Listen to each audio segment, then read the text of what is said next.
Une expérience de pensée que j'aime bien faire, c'est celui du cerveau dans une cuve. Ça, c'était déjà dans les années 80.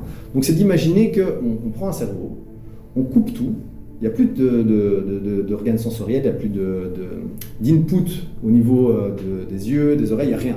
On lui donne juste les nutriments pour que le cerveau continue à être alimenté, mais il n'y a plus rien comme information qui vient de l'extérieur. Qu'est-ce qu'il fait ce cerveau? Il est dans quel état? Vous voyez? En fait, il n'y a plus rien pour vous dire comment vous devez vous sentir quelque part. Est-ce que vous êtes joyeux, triste? Vous ne savez pas. Végétatif, ça.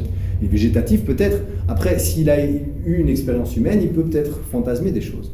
Mais ce que je veux dire, c'est que ce cerveau pourrait peut-être se créer une espèce d'interface qui est virtuelle pour se donner une raison objective de basculer d'un état à un autre.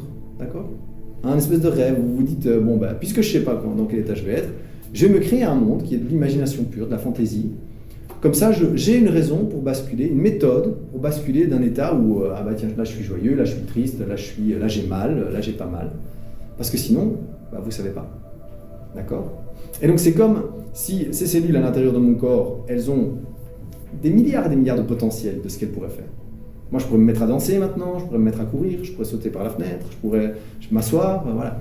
Et le cerveau, c'est comme une façon, c'est comme une méthode, un organe qui permet d'agencer ces potentialités de façon intuitive, facile, pratique. Ok? Et donc, c'est de se demander comment une vraie intelligence artificielle consciente d'elle-même, comment est-ce qu'elle percevrait la réalité.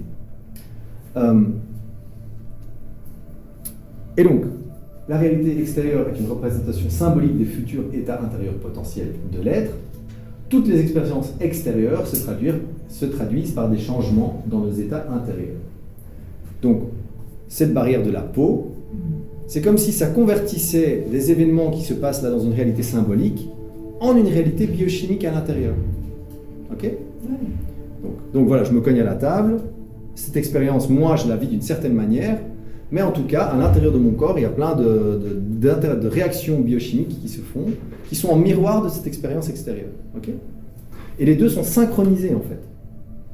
C'est pas qu'il y a l'un qui cause l'autre, c'est vraiment synchronisé. D'accord?